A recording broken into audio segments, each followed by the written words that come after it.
I didn't understand men before who don't want their wives to work. On the contrary, they want them to stay at home and be housewives. But recently I realized why this is happening. When I accidentally came across a short video where my wife dances and kisses with her former classmate. She was on a business trip. As usual, I stayed up at 10 p.m. and watched YouTube on my laptop. On the right was a selection of clips waiting to be viewed. I was watching a clip about one of my favorite basketball players, Larry Big L Johnson. The video showed a long-range shot at the last second. With his long blonde hair pulled back in a ponytail, he looked like a movie star. I knew Big Al from college. He was an outstanding player on the team and lived in my house. We saw each other quite often, especially in the off-season. When he turned pro, he was drafted by the Wizards, the team that was closest to my home in Virginia. He retired from the NBA 3 years ago and now works as a color commentator for Wiz TV games. I watched his videos out of nostalgia. The next clip had nothing to do with basketball. It was a news clip in which Big Al defiantly danced with a beautiful blonde in a club in Miami. The dance was explicit. The blonde was my wife. The clip was shot that evening, just posted. The headline read, "Is Big Al another conquest?" I watched the entire 3-minute clip. The dance ended, and Big Al and my wife Lee joined in a kiss. I downloaded the clip. I picked up my phone and called Lee on his cell phone. No one answered. After checking the timestamp on the video, I saw that it was recorded about an hour ago and has just been posted. Lee was supposed to be at a business meeting in Miami, where she held conferences with several colleagues from her advertising firm for 4 days. One of them was my good friend Bart Kovacs. I called him. He replied, "Hi, Bart, this is Lee Martin." "That's my name, but my name is Marty." There was a pause. Then he asked, "Marty, how are you?" "Not really, Bart. Do you know where Lee is now?" "Dude, damn it." "So she's with a Big L. Bart, I need information. It's all over YouTube. My kids will see it in the morning, and so will everyone else. I need to know if she's sleeping with him and if she's been with him all this time." They stayed there for 3 days and were supposed to be back by lunch tomorrow. They met on Tuesday. When we arrived, we checked in and they got to know each other from college, I think. She comes to meetings during the day, but she doesn't eat with us. Her roommate says she didn't go into their room at night. I'm guessing she's sleeping with this guy. That's what we all assumed. I'm really sorry, Marty. Me too. Will you see her in the morning? She needs to catch a plane. I think I'll do that. She comes to morning meetings, but she doesn't have breakfast. I think she can stay at a hotel, just in another room. Okay, tell her not to bother coming home, if she was going to at all. I don't want to discuss this with her, but if she asks, I'll tell her. Fair enough. See you later. Lee and I met in college when we were both 20 years old. It was our junior year, and we were enrolled in an advanced math class. On the first day, I walked into the classroom and saw the most beautiful woman I'd ever seen, sitting alone and doodling on a pad. There were only 5 other students, all guys, but she was sitting by herself. I took the seat next to hers. She glanced over at me and said, "Well, I see someone has the courage to take that seat." I was starting to wonder if I smelled bad. I looked at the other guys. Total nerds, likely very shy. Unlike them, I wasn't a nerd, even though I was in an advanced math class. I'm 5'8", 150 pounds, with brown eyes and brown hair, and I'm decent looking. Women generally seem to like me, though not overwhelmingly. People used to say I had a good personality. I replied, "You don't smell bad, although I'd have to get closer to be sure. They're just all shy, nerdy types." "And you're not a nerd?" "No, I can see that. I'm Lee Moore." She extended her hand and we shook. "I'm Lee Martin. If we get married, you won't even have to change the monogram on your luggage and handkerchiefs." "How convenient." She smiled at me, and just then the instructor walked into the room. After class, Lee and I walked together toward the Student Union building.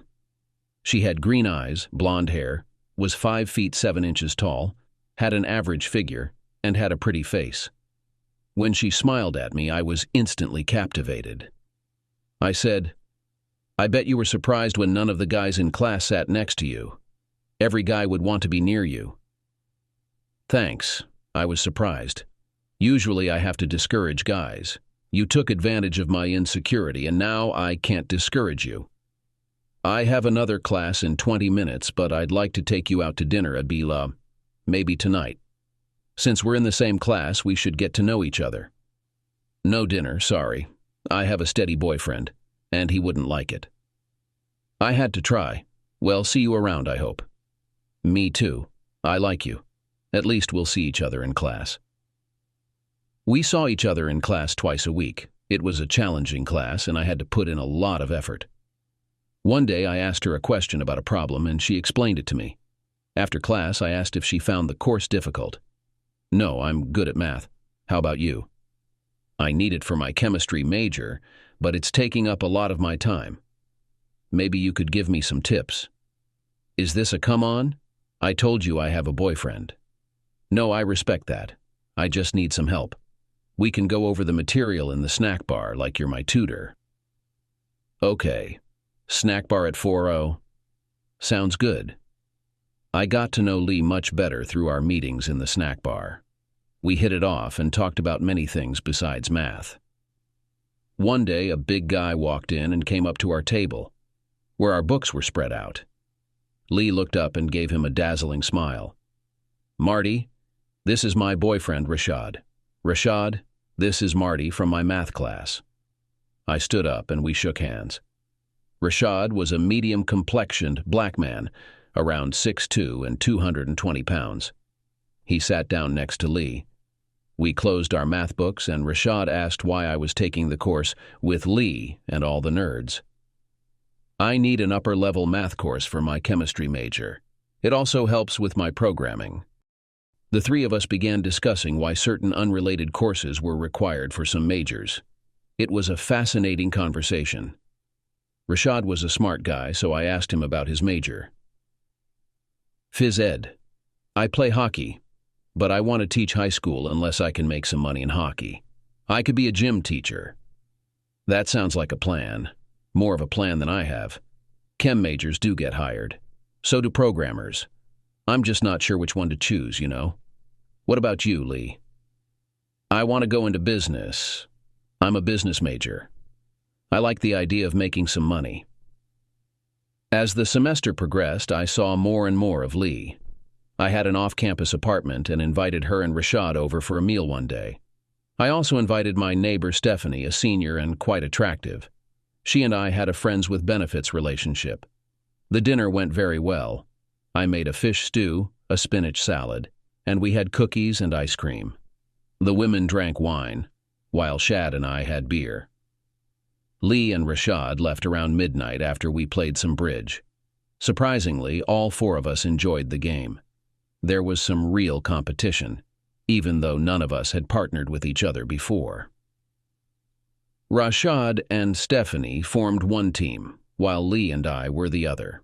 Lee was into some unusual bidding systems, and I picked them up. We gradually pulled ahead and won. Stephanie stayed the night. She was attractive and passionate. But we both knew that being friends with benefits was all we were going to be. She had a boyfriend in her hometown. I never asked her what he would think about us. That evening turned out to be significant because Lee asked me to participate in a duplicate bridge tournament at the Army base. I agreed. Meanwhile, Stephanie had Rashad's phone number, which she must have gotten during dinner, though it wasn't obvious. I saw them together about 2 days later walking across campus towards our building. I followed at a discreet distance. They went inside and I followed them. They were just getting into the elevator. She lived on the 4th floor. That's where it stopped. What to do? The bridge tournament was on Friday, 2 days away. I just went home and relaxed, sitting near the window, reading and keeping an eye out. Rashad left about 2 hours later. I quickly went up to Stephanie's door and knocked. She shouted something and took a while to answer. She looked flushed, wearing flip-flops and a pullover dress without a bra. "Hi, Steph. Need company?" Not now, Marty. Oh shit, Marty, you saw. The way you showed up here, you saw. Yep, have a good time then. Kinda sneaky on Shad's part, maybe. I would feel bad about it, except I don't feel bad now. I feel great. Sorry. No worries. I'm thinking of how to approach the situation. Only, I hope you don't mess it up between Lee and Rashad. He's just a diversion for me, like you. Well, not even as much as you. If you were in Lee's situation, would you want to know that Shad messed up? Yes. Me too. The bridge tournament was a lot of fun. The Army members were very skilled at playing cards, but Lee and I managed to take 3rd place out of 20 on our team. Not bad at all. She mentioned that we earned points, although I'm not sure what that means. As we walked to my car, she asked, "Why didn't you tell me about Shad and Steph?" I wasn't sure. How did you know? Steph told Rashad that you knew, and that's when he brought it up. I'm sorry. My curiosity got the better of me, and I looked at them. What happened during the conversation? We decided to take a break for a few weeks to recover. Oh, all right. Marty, I want you to take me to your house. If you want to. Oh, I definitely want to. I was driving, maybe not as carefully as usual because Lee was distracting me. I parked and we walked quickly into the apartment. Once inside, Lee gave me a slow kiss, snuggling up to me. She stepped back, grabbed me, and dragged me into the bedroom. We've become close. I'm not particularly well built. The average height is perhaps a little more than expected for my height. I've been thinking about how to please women, and I've had some success, including that night. Lee rested a little, and we started the 2nd round. After that, we lay together for 20 minutes. I got up to go to the bathroom, and she followed me. In the shower? She asked in a passionate voice. We took a long shower. Then we washed up, went back to bed, and fell asleep. I woke up and brushed my teeth. Lee came in just as I was finishing up, and I gave her a spare toothbrush. After I cleaned up, we repeated what happened last night. At breakfast, Lee asked, "Was I as good as Stephanie?" "Was I as good as Shad?" I objected. We looked at each other, and she smiled. "He's bigger, but you're better. Steph is very nice, but you're just fantastic." From that day forward, we were inseparable. Lee essentially moved in with me, though Rashad took some notice. He didn't say much about it. In any case, it wasn't long before he found someone else to focus on. He also made occasional visits to Stephanie. Senior year marked the arrival of Big L in our building. He lived on the 4th floor, too. Sometimes I'd spot him with Stephanie. While he didn't officially move in with her, they were often seen together. We exchanged greetings in passing until the day Stephanie invited us up for dessert, where we met Big L formally. It was a pleasant evening, though I noticed Big L's attentiveness towards Lee might have been a bit much. Stephanie seemed to share my observation, as we were never invited back. Lee and I got married at 20, right after graduation. I landed a programming job with the government at the Pentagon, while Lee worked in public relations, creating ads aimed at influencing government figures like senators, congressmen, and agency personnel. I inherited a house near my workplace from my grandfather. It was previously rented out, and the lease had ended, so we moved in. The house had 3 bedrooms, a spacious kitchen, a renovated mother-in-law suite in the garage, and a finished basement, although it needed some fixing up. I tackled the renovations with help from a friend who ran a construction business in Virginia, whom I'd known since high school. Lee became pregnant when we were 22, and we had twin daughters, Betsy and Linda. They were fraternal twins, not identical, and they kept us on our toes. Lee took a year off, and I reduced my work hours to give the twins the attention they needed. After that year, I transitioned to a contractor role, allowing me to work from home, while Lee returned to work part-time. By the time the girls turned 4, Lee went back to full-time work. My contractor job was thriving, though it meant no benefits, but higher pay. Lee's career was demanding more of her time as she pursued her goals with determination. My work, focused on creativity, sometimes involved government projects but also personal endeavors. I had a couple of promising ideas for systems that could be profitable, but I held off on pursuing them. As the girls reached junior high at 13, Lee was excelling in her career, while I, at 35, maintained a fit lifestyle with running and competitive table tennis. Despite the fact that we feel satisfied with our intimate life, I was surprised when I discovered Lee in a video with Big L. It made me reconsider our relationship dynamics after 15 years together. Even though I hadn't perceived any staleness, Lee evidently had. I researched Big L's whereabouts and discovered he lived approximately 3 miles north of us. I wondered whether what I witnessed in Miami was something recent or had been ongoing for a while. There were other questions on my mind. I had the girls and myself undergo a DNA swab the next day, after informing them about the YouTube video to prevent any surprises at school. It was a Friday, and they had their usual school routines with quizzes and band practice. At 10 o'clock, Lee called. Seeing her name, I let it go to voicemail. Marty, please pick up. Marty, I love you. I made a mistake. I'll be back this afternoon. Oh shit, she sobbed. One of the improvements I made to the house was installing an electronic entry system, and I changed the access code. The converted garage sat unused but furnished. I moved Lee's clothes and essentials there, stacking them up. My mother and Lee's mother both called, wanting to know my plans. Uncertain, I told them so. I accessed Lee's Gmail account and scrolled through a month's worth of emails, both old and new. I checked the trash folder. There was no contact with Big L. Most emails were work-related, discussing conferences. A few were mildly flirtatious from a coworker who was also in Miami. Lee's plane was scheduled to arrive at noon. I ignored her calls. A friend went to the airport to monitor arrivals. He filmed as Lee and her coworkers disembarked. She scanned the area while he stayed near the gate. 5 minutes after others had left, Big L emerged. He glanced around, collected his luggage, and exited. Lee, spotting him, turned away. Big L joined her at the cab stand. She shook her head, but they ended up sharing a cab dispatched by the airport. My friend forwarded me the video. The taxi arrived outside 20 minutes later. Only Lee was inside. She fidgeted upon discovering her access code didn't work. She knocked, rang the bell.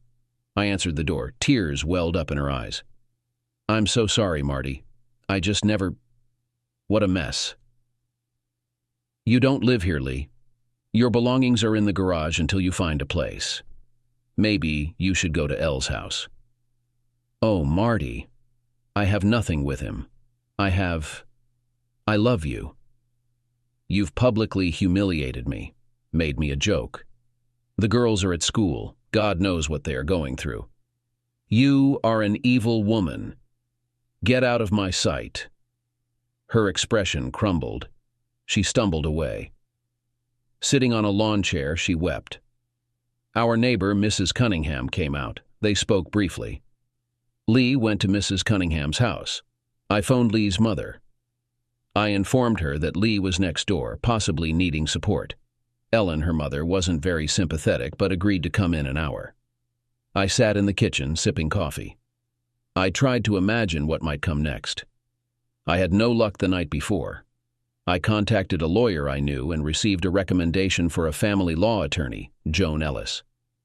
I called Ms. Ellis's office and arranged a meeting for the following Monday. Ms. Ellis herself returned my call within half an hour. Mr. Martin, it's Joan Ellis. You scheduled an appointment for Monday. Are you calling about your wife and the basketball player? Yes. How did you find out? The video didn't reveal her identity. A TV reporter identified her. Big L is a big deal here, especially in gossip. I thought waiting until Monday didn't make sense. Can you come in tomorrow morning at 10? Yes, 10 o'clock works. Please, provide me with a summary of your relationship with your wife, and with Mr. Johnson if you know him. Also, any financial information you can share. Our conversation ended with her advising caution. As I hung up, the phone rang again. I answered reflexively. It was Big L. "Marty," I called to apologize. "To hell with you. I'm going to make life difficult for you. A parasite." When, it wasn't just me. It was as much her fault as mine. It just happened. We were happily married before she left for Miami. We have 2 children. You're a jerk. If you see me, run. My tone was even, without an accent. There was a long pause. He hung up. But now I had his number. I checked our joint cell phone bill, looked at Lee's calls, but didn't find Elle's number until after she'd arrived in Miami twice. I couldn't access today's calls. It seemed their Miami meeting was accidental. Checking the Wiz schedule, they played a day game in Miami on Wednesday. Big L was there for business. The doorbell rang. Glancing out, I saw my parents and my in-laws. Lee was absent. I ushered them inside and offered drinks, but they declined and took seats while I stood near the living room entrance. I asked, "Well?" My mom, Lacey, spoke up. "We gathered outside and decided to hear your thoughts." "I'm thinking," I choked up, my emotions visible. I composed myself, meeting my mom's gaze, knowing she understood. Later, she admitted my look was so devastated, so filled with hurt and despair, that she couldn't see a path to healing. My dad asked, "Would you consider talking to Lee?" She asked about it when we visited her. Why? There's nothing she could say. She destroyed our family, not once but 3 times. She didn't even bother hiding it at work.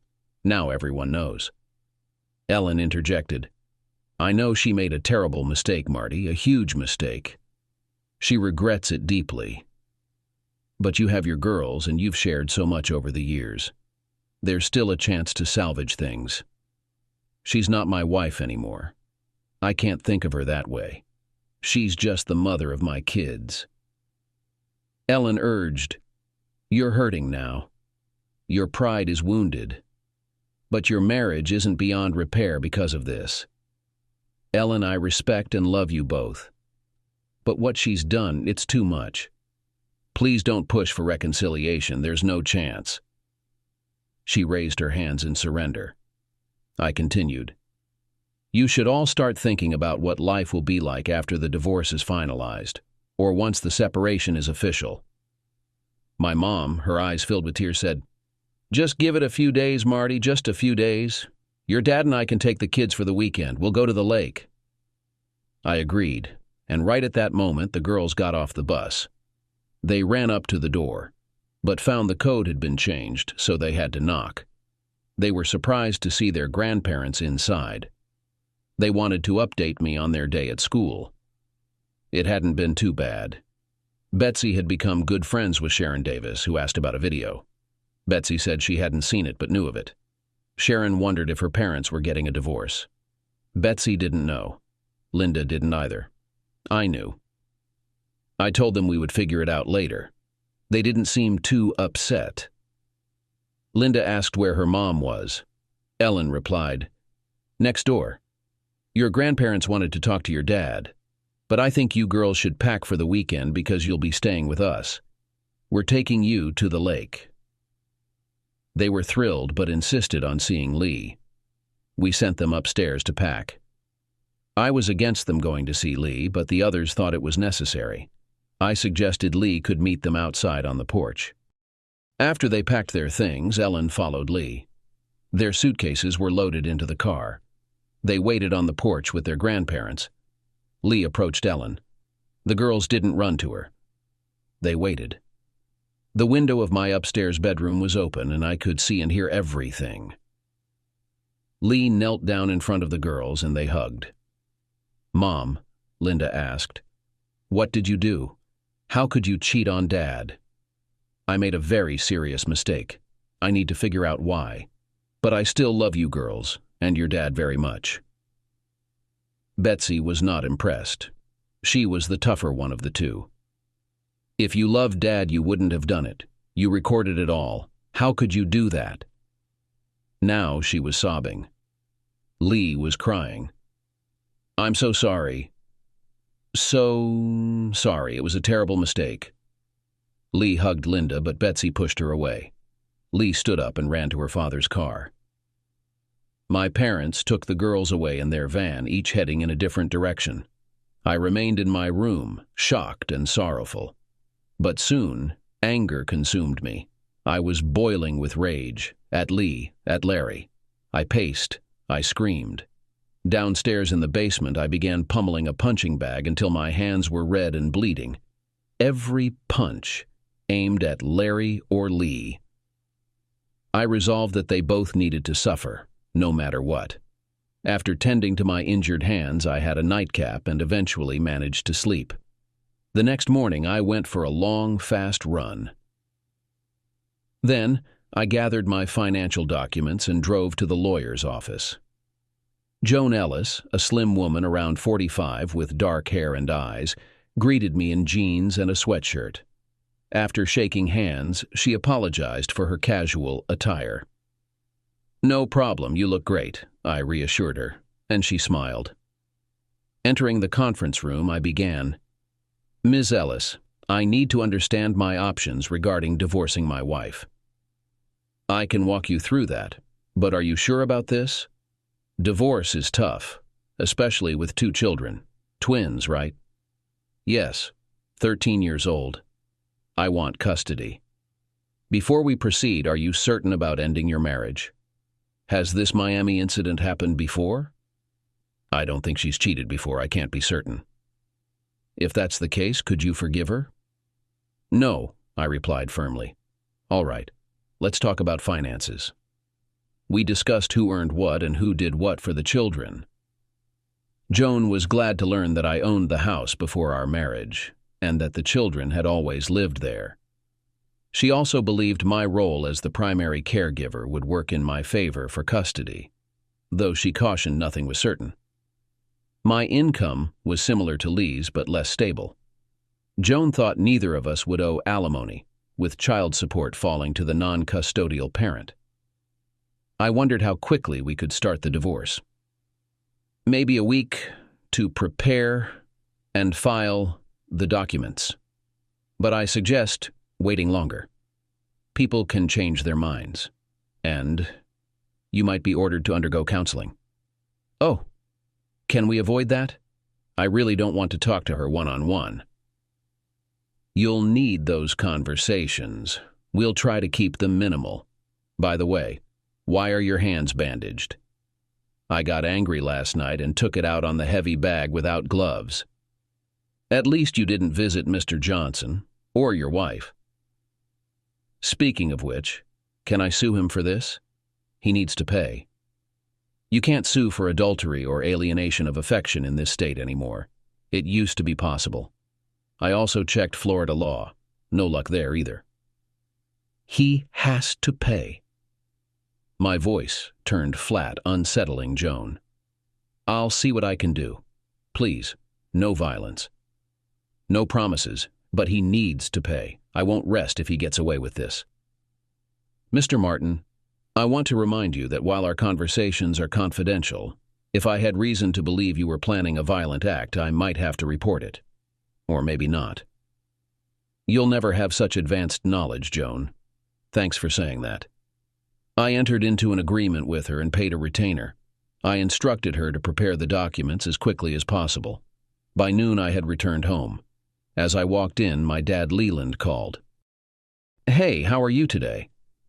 "Okay, I just came from meeting with the lawyer." "Oh, that was quick. What did they say?" "We discussed the details of the divorce." "Marty, you need to take your time with this. Don't rush into such a big decision. Dad, the moment Lee let that guy do what he did, it was over for her. The fact that she kept doing it, that's even worse. But once, that's enough. Your mom thinks that she hurt you so badly that there's no coming back. Maybe she's right. But I still want you to slow down. At least give Lee a chance to explain. What could she possibly say to change my mind?" There was silence for a while. Then, "Okay, I can't think of anything." QED. We talked about the girl's emotional state. Linda was deeply saddened, visibly withdrawn. Betsy, on the other hand, was seething with anger, struggling to keep it under control. Mom was trying to console them both, reassuring them that they wouldn't lose a parent and that they'd always have both. Afterward, we ended the conversation. The landline rang. There was no caller ID, so I let it go to voicemail. It was Lee. "Marty, if you're there, please pick up. I need to talk to you." "Marty, I need you. I messed up. I know I have. You're the only person I could talk to about something this serious, and now I've lost you? Please, I understand how angry and embarrassed you must be. I'm sorry." Her voice was heavy with sobs before she abruptly hung up. Tears streamed down my face as I listened. I returned downstairs, this time putting on gloves. The pain still gnawed at me. I punched and kicked until I could hardly stand, then retreated upstairs for a shower. Some guys might turn to drink in situations like this.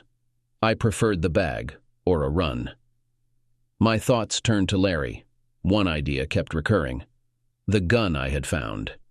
I already owned 2 registered handguns, a .45 revolver and a .40 S&W pistol. But during a run one day, I spotted a glint in the tall grass. A Taurus .380 semi-automatic pistol. It was loaded and functional, though its serial number had been filed off, making it illegal. I kept it, cleaned it, and even took it to the range once. It shot fairly straight. The idea of using it on Larry crossed my mind, but with the girls to think about, I couldn't risk imprisonment. And yet, that jerk. I pushed those thoughts aside. Now wasn't the time to talk to Lee. I knew eventually we'd have to face each other. But right now, the mere thought of seeing her made me queasy. I sat alone in the house, enveloped by a profound sense of despair. It felt like a suffocating weight pressing down on me, pinning me to the couch, making it hard to breathe. Suddenly, a wave of fear gripped me, and I jumped up from the couch. If anyone had seen me then, they might have thought I was completely insane with wide eyes. I knew I had to take action. I went for a brisk walk that led me past Larry's house. I didn't linger, but I noticed the house lacked adequate security, despite its size and new appearance. There was a basketball hoop in the driveway and a large garage at the back. I walked by again, taking photos with my phone. Continuing my walk, I passed Lee's parents' home further north. Their cars were parked out front, while Lee's remained in my garage. I hurried past without stopping. At a convenience store, I purchased a prepaid cell phone and a Diet Pepsi. By 3 o'clock on that Saturday afternoon, I was back at my house. I made myself a sandwich, but could hardly eat more than a few bites.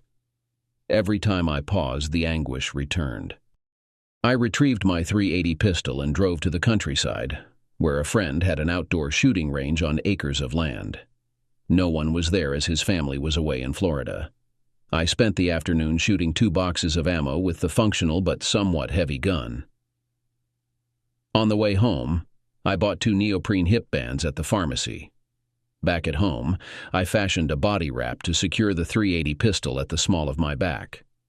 I tested running with it in place, finding it manageable. My phone had been off all day, and I hadn't checked my emails.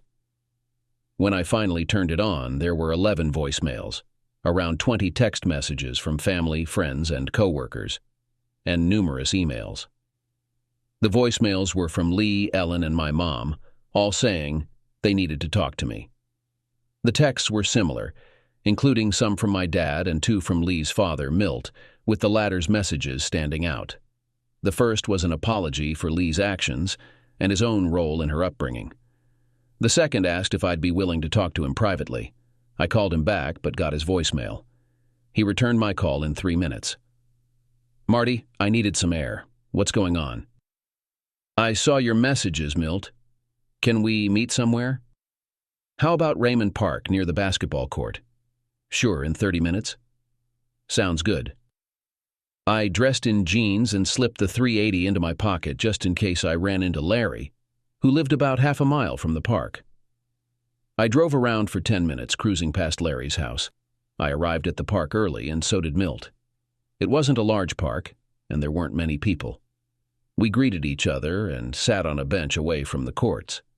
Milt said, "I wanted to check on you. Ellen and your mom sounded worried." "I'm not okay, Milt.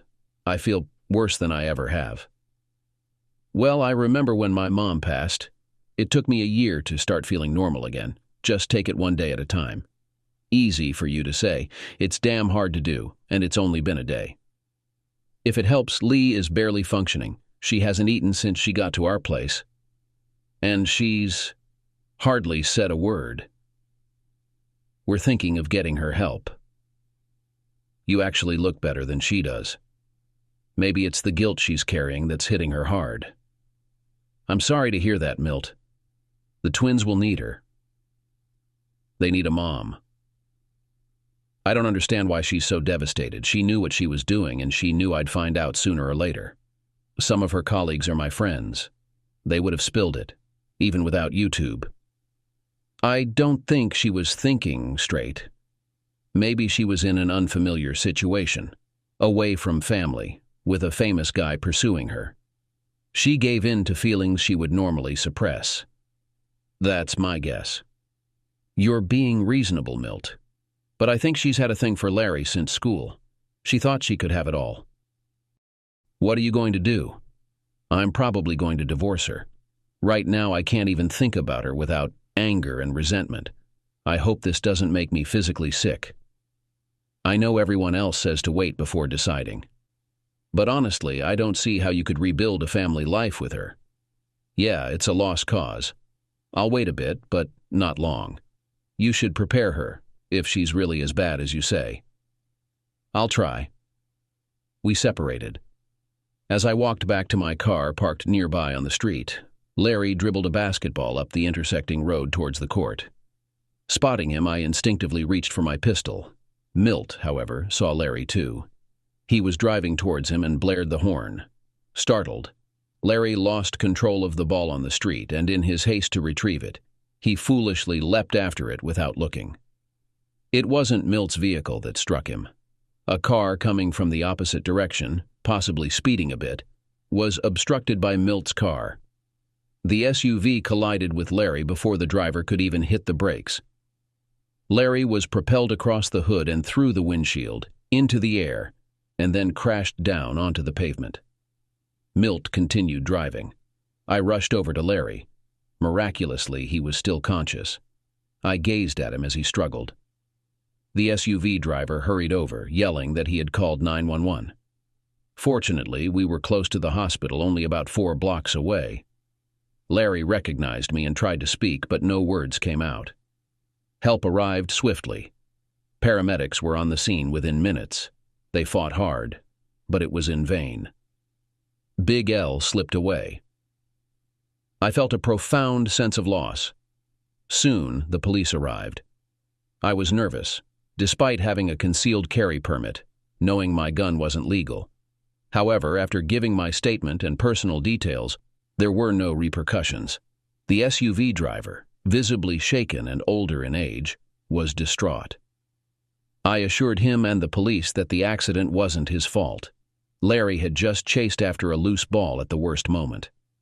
After an hour passed, I drove home. I disposed of the 380 and then headed to Milt's house. I knew Lee was there, but I needed to speak with Milt about the tragic incident on the road. I parked outside, rang the bell. Ellen answered. She could tell I was deeply stirred. And indeed, I was. Filled with euphoria, or at least profound joy. I knew I had narrowly dodged a murder charge. Pure luck. But I needed to speak with Milt. "Is Milt here? I need to talk," I asked Ellen. She turned and shouted, "Milt! Lee wants to see you." "Nope, too soon, Milt," I replied. Milt came downstairs. I gestured for him to join me outside, and we walked. "Milt, Big L is dead." "Damn, did you do it? I saw you with a gun." "Geez, Marty." Milt looked incredulous. I didn't kill him. He got hit by a car after you honked at him. He lost his basketball, ran into the street after it like a kid. I watched him go." Marty nodded. "Oh, I get it. An accident. God works in mysterious ways. I'm leaving it to you or Ellen to break the news to Lee about her boyfriend. Not her boyfriend, but we'll inform her. It'll probably hit the news soon. How's she holding up?" "The same. Not good. But you seem strangely uplifted." "At first I felt cheated when he died, but then I saw it as a stroke of luck. Marty, I need to protect my daughter. I think she's spiraling. I know she messed up. But I love her, and I want her to have a chance. So I'm asking you, if you can, to stay out of her way. Maybe, down the line, lend a hand. It's a big ask, but I'm asking. Milt, I need to consider this carefully. If she and I talk prematurely, I might not be able to help. You need to keep her away." "Let me think about it. I'll try to figure out a solution. Congratulations on avoiding the murder accusation." We chuckled at that. We returned to the house. I drove off. I slept that night. The girls called and we had a good conversation. Then I went back to sleep. Sunday was a down day for me. The weather was nice, but I had nothing to do except think about my marriage. Despite what Milt said, I knew Lee and I could never reconcile. It saddened me, but it was the truth. I went for another long run down to the mall, along the river, and back home. I showered and went to my parents' house for a Sunday barbecue. I brought the sausages. The twins were in better spirits. They had a video call with Lee, who seemed to have recovered because she cheered them up. I wondered about that. My mom mentioned that there was no mention of Big L, Lee's affair, or Larry's death. Just talk about school. Lee assured the girls she would see them once she was feeling better. I enjoyed my time with my family and the girls. While they were swimming, I told my parents about seeing Big L get hit and die. They were shocked. Dad asked, "You weren't involved in any way?" "Duh." "No, it was just a coincidence. I was at the park with Milt talking. He drove off and Larry chased after his ball into the street." "All right, well, it's unfortunate. May God have mercy on his soul." We changed the topic. On Monday, Joan Ellis called me. First, she asked how I felt about Larry's death. She didn't know I was there. My name hadn't been mentioned. I recounted the events, and she was surprised, perhaps a bit suspicious. I would probably be suspicious, too, if I were her. She then informed me that the documents would be ready by Wednesday, and asked when I wanted them served. I asked her to hold off for now because Lee was going through a tough time. I had made a kind of promise to Milt. The children had decided to go to school, despite the news of Big L's death, and his recent troubles being widely known. I was alone and decided to work. I spent half the day on Army tasks and a few hours on my own work. I picked up the girls from school after their extra activities. We had pizza, something I could manage, and they enjoyed it.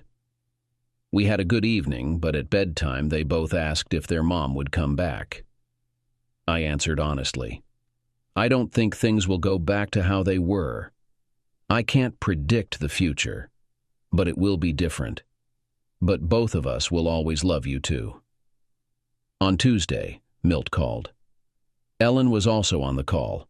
They wanted to meet, so I agreed to meet them at Starbucks. When we got our drinks, Milt mentioned he had been in touch with a psychologist who specialized in family counseling. He asked me to join Lee in counseling. Ellen added that if we proceeded with a divorce based on adultery, counseling would likely be ordered by the court anyway. "Okay," I replied, "but okay. If we do this, if we really get into it, I'm not sure it will help her. I won't sugarcoat things." Ellen said, "We're not asking you to lie, just to approach it gently. Listen to the therapist. Talk to Lee. Otherwise, I think she's in serious trouble. Elle's accident really scared her. We haven't told her you were there." The initial session was scheduled for the following Monday at 10 in the morning. I arrived promptly at 10, preferring not to linger in a room with Lee.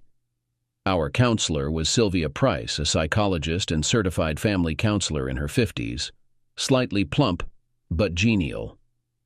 She led us into her office. Until then, Lee and I hadn't exchanged a word. She appeared unwell, pale, and kept nervously rubbing her hands together. Dr. Price briefed us on her practice, specializing in cases involving marital issues such as infidelity. She asked me about my objectives for counseling. I want to move forward with my life. I aim to continue being a good father to my children. I don't believe reconciliation is feasible. And your goals, Lee? I want my old life back. Maybe that's not possible. But I want to remain Marty's wife, even if things have to change. Dr. Price looked at each of us. As I understand, Lee went to Miami for a work conference where she met a man from her university days. They spent several nights together, and their relationship became public due to his prominence. Is that why we're here? Lee nodded. Yes, I didn't think it would become public, my relationship in Miami. I thought it was just for while I was away from my family. Dr. Price questioned, if that's true, why did you go out dancing with Mr. Johnson? You knew he was well known. I thought it would be fun. It was away from the hotel. It was fun. But you must have realized your colleagues would find out about your relationship.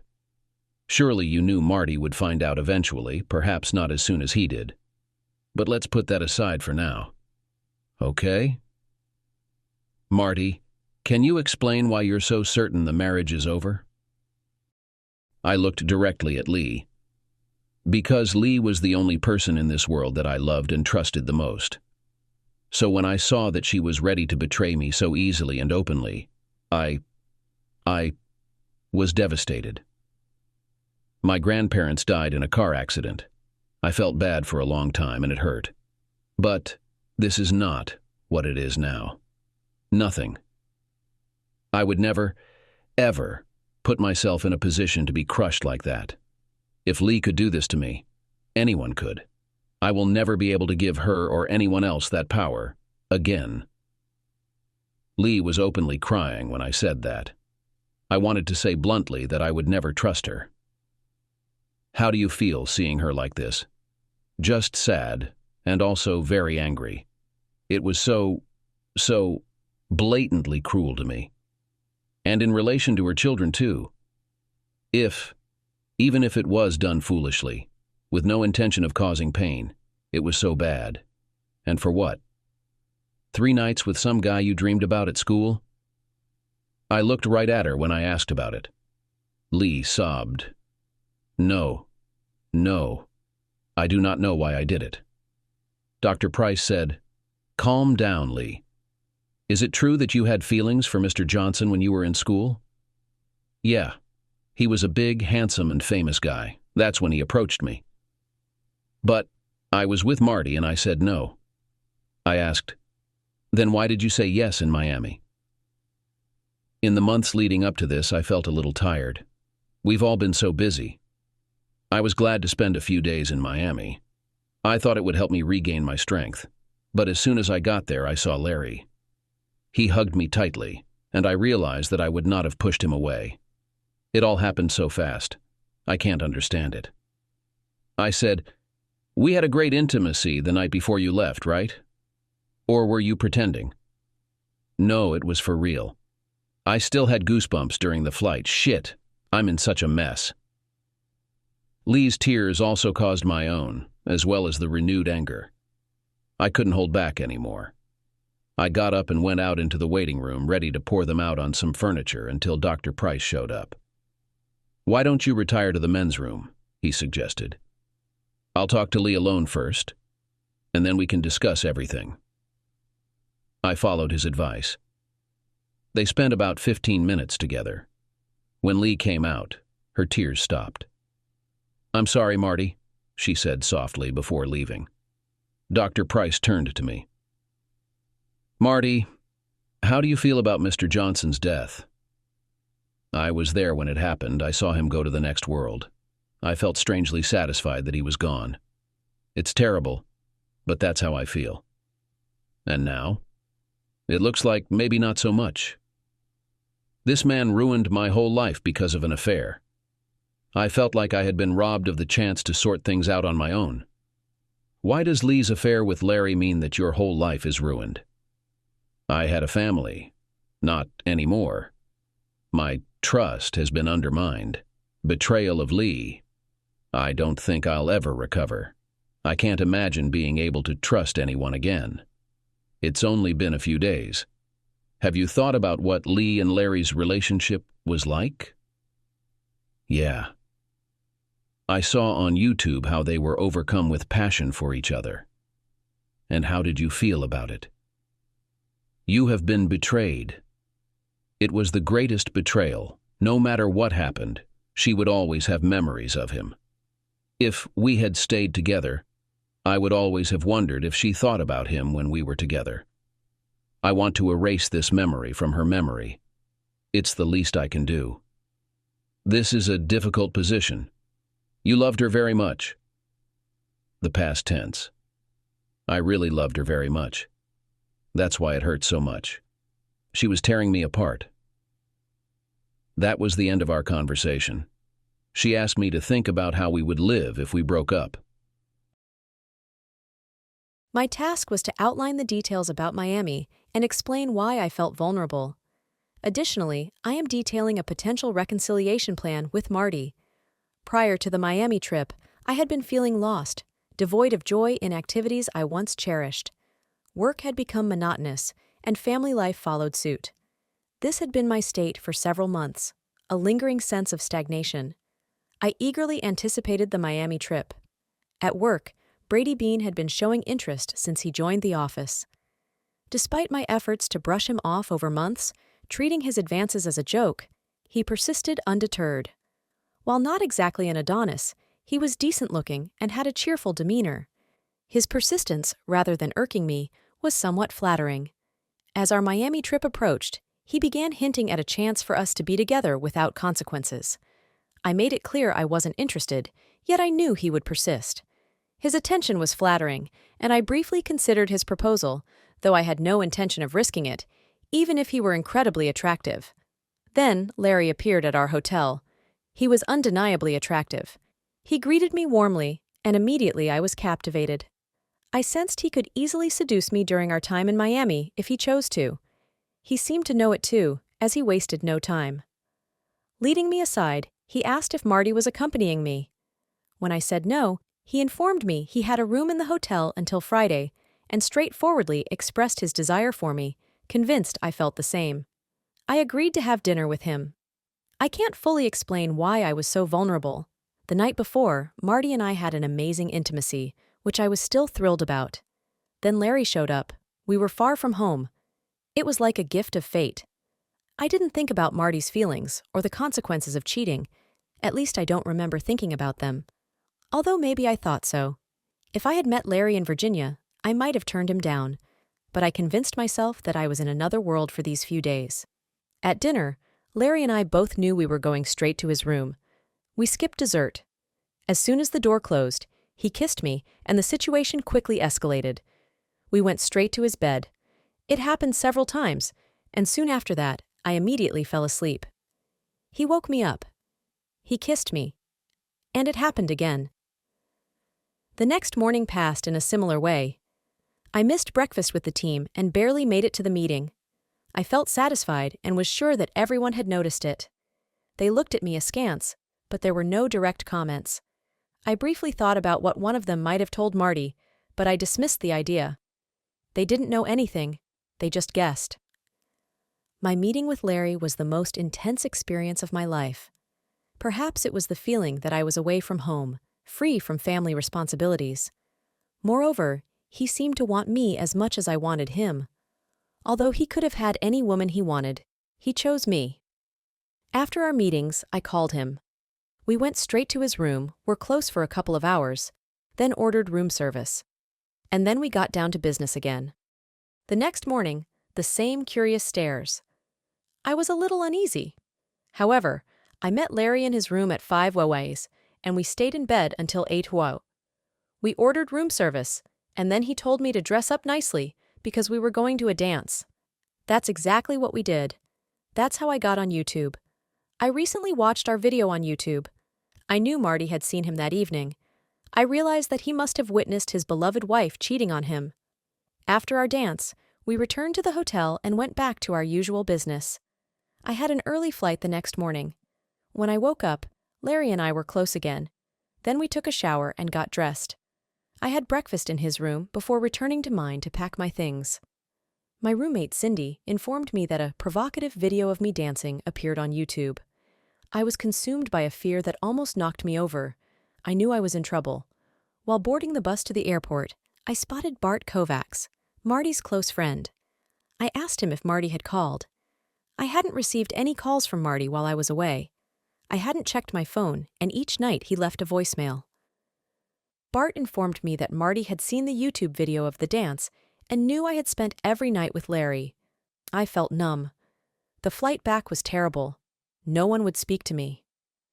I sat by the window next to a stranger. I knew Larry was on the flight, but didn't see him. Upon landing, I still didn't see Larry. I collected my luggage, and he approached me. He asked if I would be okay. I told him I might never be okay again. He seemed saddened by my response. I hadn't considered that Marty might pick me up. I waited in the taxi queue and ended up sharing a cab with Larry, as we were headed in similar directions. During the ride, Larry apologized for the YouTube incident, admitting he hadn't thought it through. I told him I didn't want to talk. I instructed the cab to drop Larry off first. When I arrived home, I couldn't bring myself to enter. Marty answered the door, visibly devastated and furious. I fled. Since then, I've been staying with my parents, feeling almost completely numb. I tried talking to the girls, but Betsy pushed me away. How could I blame her? We spoke on the phone, which was an improvement. I spent an hour preparing for it. Now I'm in therapy. After the initial session, I felt like my marriage was finished. Marty's emotional explanation had a strong impact on me. I don't know how to overcome his anger and sadness now, or how I can ever regain his trust. I feel like I don't deserve it. Then there's Larry. He passed away in a car accident. When my mom told me, I was devastated. He had asked me to call him when we were in the taxi. I might have called, but now he's gone. It leaves me feeling a different kind of emptiness. If I ever have intimacy with another man, I know I'll be thinking of Larry. Though maybe not anymore.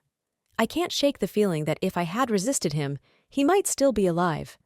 It doesn't make sense, but that's how I feel. I'm in a very difficult place. Things are calming down at home. The twins' school has been challenging but manageable. Betsy remains resentful. Linda misses her mother, and I think Betsy does too. They teleconference every night. Lee seems a bit improved, though it's hard to gauge in such short calls. Our second counseling session resembled the first, except each of us had an individual session before the joint one. Dr. Price asked, "Have you considered what might enable you both to reconcile?" "Yes, I couldn't think of anything, sorry." "Do you think if you understood why Lee cheated with Larry, you could work towards trusting her again? If you knew the reasons behind it and how to prevent it?" "That's naive, sorry to say. I think she simply wanted to be with him and believed she could do it without consequences." "Isn't that what she admitted?" "I didn't fully believe her, though. I believe she desired Larry, but I think she wanted to be caught. Why?" "Good question. Maybe ask her." "Doc, this isn't going to lead to us being together. Senseless betrayal is insurmountable. Betrayal because she thought she could get away with it is insurmountable. What if she wanted to be caught somehow? That might be the worst of all. It would mean she wanted out of the family, away from me, away from her life. She wanted drama. You know, if Larry were alive, I think she'd be with him now." Our joint session started and ended with her apologies. I didn't believe them. Even if she was genuinely sorry, even if she could fully explain her actions, I couldn't stay with her. It would be like sitting next to a ticking time bomb. I had the lawyer serve the papers. Today, I was served with divorce papers. I continue to write in this journal, hoping it might offer insight someday. In our counseling session this week, I noticed Marty seemed less angry, calmer. That was my signal that it was over between us. I've read about the stages of grief. Acceptance is one of the final stages. Marty has accepted our divorce, blaming my affair for ending our marriage. The papers didn't surprise me. Now I need to see a lawyer. I've been back at work this past week. Reception has been cold. They all know I'm the one who ruined my family. Even Brady Bean left me alone. He might regret that now. I bet he'll make a move soon, now that he knows I'm available. The lawyer advised me to seek joint custody of the girls. Marty will stay in the house since he owned it before we married and has been the primary caregiver. If I stay nearby for the girls' schooling, I might get them every other week, or perhaps every other weekend. It's all so bleak. I confessed the adultery in Miami to my lawyer and urged him to expedite the divorce. I don't want money from Marty, and apparently, he doesn't want any from me either. Our savings will be split evenly. All those years gone, and all I have is memories. At least I fared better than Larry. I know I'm equally to blame, but what about Marty's part? He didn't have to stay with me. He could have chosen anyone. Why me? I'll never understand. Dr. Price suggested that my dancing, outspoken behavior, and lack of discretion in relationships may indicate a desire for a more interesting life. I don't agree. She said, Marty thinks I want to be caught and let go. Well, I'm free now. And I hate it. I've lost my appetite and interest in men. I avoid bars. I refused Brady Bean several times. I'm not even tempted. It would be so easy. I wonder how long this stupor will last. Today, the divorce was finalized. I have primary custody of the twins, and they will continue to live in our old family home. Lee visits us every weekend, 2 weeks in the summer and on Thanksgiving or Christmas. I believe that they will celebrate each holiday separately, which may lead to an increase in the number of gifts for Christmas. For the past 6 months, ever since Lee moved into an apartment a couple of miles away, we've agreed on a payment. I made it clear to Milt and Ellen that they could visit us at any time. They come often, and I'm sure they see the girls at Lee's on weekends. I haven't really dated anyone. There were several casual meetings with divorced women from our social circle. I've met with 3 of them. We go out to dinner, go bowling, and then come home when the kids aren't around. The proximity was good. I've made it clear to all 3 of them that my recent experiences have left deep scars, and I'm not looking for anything permanent or exclusive. They all know what happened, as does everyone in our community. That's why they understand my position. I think 2 of them are hoping that eventually I'll change my mind, but I don't think that's going to happen. The pain I felt when I saw Lee with that guy was unbearable and still feels just as acute when I think about it. I try not to think about it. The twins are adapting. Linda is fine with Lee, but Betsy is having a harder time. She, like me, tolerates insults well. Perhaps this is unfortunate. I've only discussed this with Ellen, not Lee. We don't talk much. She knows that I prefer to avoid any serious conversations. The less I see of her, the better. It hurts too much to be around her. Ellen expresses concern for Lee, who has withdrawn from social life. Despite living nearby and being in the same social circles, Ellen rarely sees Lee outside. Personally, Ellen admits she lacks sympathy and doubts she ever will. I've never grasped her actions. Perhaps even she doesn't fully comprehend them. I can only attribute it to a series of unlikely coincidences. Her general discontent, the opportunity to move to Miami, and crucially meeting Larry there. Any 1 or 2 of these might not have caused her reaction, but all 3 together. Boom. Marriage over. Lost at sea. Scene from a golf course. A year later, Milt Moore was out playing golf on a Saturday. He was part of a regular foursome, but today one of his old school friends had joined in as a substitute. This friend was Fred Cunningham, whom Milt had known since high school. Fred worked as an electrical engineer. As they walked from the 9th tee, the 2 friends had a private conversation. They hadn't discussed the issue before, certainly not over the phone. "How are things going for you these days, Fred?" Milt asked. "I'm managing. I agreed to give it a shot. Just followed him all the way from his place, just like you suggested," Fred replied. "He used to play every Saturday afternoon when he was in town. Even after retiring, he still wanted to play. I get that. I read about it in the Post," Milt remarked. "When he darted into the street, I couldn't believe it. It was a big decision for me. And it happened so quickly. I just reacted. If he hadn't done that, maybe I wouldn't have swerved in time. Your horn startled him, Fred recalled. But you must have been shaken afterward. I know I was. It not only worked perfectly, but better than expected. Incredible. Almost like some divine intervention to protect Marty, Milt reflected. I was definitely shaken. I saw him pass away. I was dialing 911. Marty. That was Marty. He was right there. Why? Fred questioned. I thought if it worked, he needed to witness it. Some form of closure. Later, he told me he felt cheated. I knew he would have killed the man. Sooner or later, it would have happened. He had a gun on him then. I wanted my granddaughters to have their father, a family. I knew Lee. Well, she might have done something desperate if Marty got caught and it was her fault, Milt explained. But did he deserve to die? Fred pondered. Hard to say. But Marty and the girls deserved a chance at life, so did Lee, Milt concluded. The two old friends never broached the subject again. They walked side by side down the fairway,